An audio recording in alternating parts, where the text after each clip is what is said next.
여러분들 안녕하세요. 형량 알려주는 남자 이용민 변호사입니다. 제가 여러분들께 앞으로 여러가지 죄에 대한 형량을 알려드리겠습니다.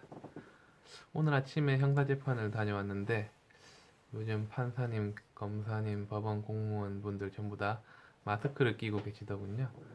저도 물론 마스크를 끼고 변론을 했는데 처음에는 색다른 느낌이면서도 하루 종일 끼고 있으면 정말 힘들 것 같다는 생각했습니다. 오늘은 상해죄에 대한 형량을 살펴보겠습니다. 형법 제257조에서 상해죄를 규정하고 있는데요. 사람의 신체를 상해한 자는 7년 이하의 징역, 10년 이하의 자격정지 또는 1천만 원 이하의 벌금에 처한다고 되어 있는데요.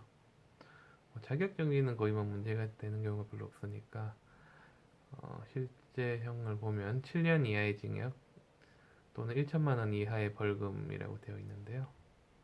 범위가 너무 넓죠. 실제로 판결은 어떻게 나느냐 지금부터 말씀드리는 거는 어디까지나 그냥 제 개인적인 생각이에요. 그러니까 참고만 하시고요. 실제 판결 선고 결과는 여러 가지 변수에 따라서 다를 수 있어요. 상해죄의 하급심 판결들을 살펴보면 피해자 한 명을 기준으로 했을 때 실제로는 몇십만 원부터 몇백만 원 정도의 벌금형이 나오기도 하고 집행유예가 나올 때도 있고 실형이 선고되더라도 한 1년 6개월 이하의 징역형을 선고하는 케이스들이 많이 있는 것 같아요. 지금 제가 말씀드리고 있는 거는 중상해나 특수상해 같은 죄들은 제외하고 순수한 상해죄를 기준으로 말씀드리고 있는 겁니다. 상해죄에서 형량을 정하는데 중요한 요소는 당연히 피해자의 상해 정도이겠죠. 소위 몇 주 진단하는 거 있지 않습니까? 개인적인 생각이지만 전치 2주, 3주 정도의 진단을 받는 상해라면 벌금형을 선고받을 가능성이 높아요. 그런데 전치 4주 이상이면은 상황에 따라서 실형을 선고받을 가능성이 있어요. 하급심 판결 중에서도 전치 4주인데 징역 4개월을 선고받은 사례가 있고 징역 6월을 선고한 사례도 있습니다. 그리고 폭행의 형태도 고려를 하게 됩니다. 다투는 도중에 우발적으로 한 대 때린 것과 무차별적으로 마구 때린 것은 상해 주수가 같더라도 다르게 평가하겠죠.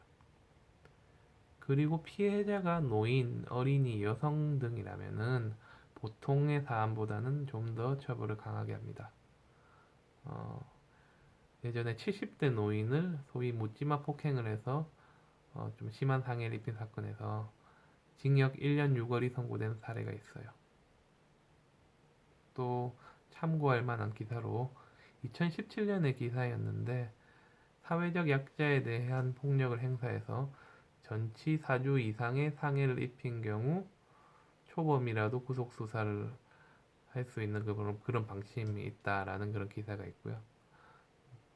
그래서 요약을 하자면 제 생각에는 전치 2, 3주 정도의 상해라면 벌금형의 가능성이 높다.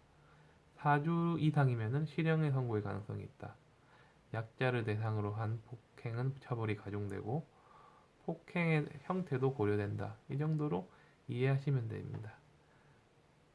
그러면 상해 정도가 중한 사건에서 집행유예를 받을 가능성이 있느냐 궁금하실 텐데요.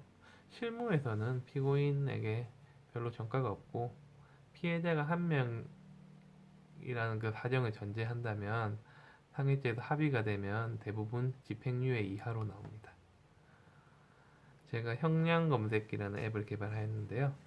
오늘 소개한 상해죄의 형량에 대한 정보를 형량검색기 앱에서 조회하실 수 있으니까요. 많은 다운로드 부탁드리고요.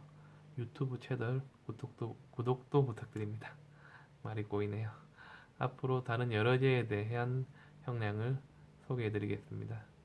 이상 형량 알려주는 남자 이용민 변호사였습니다. 감사합니다.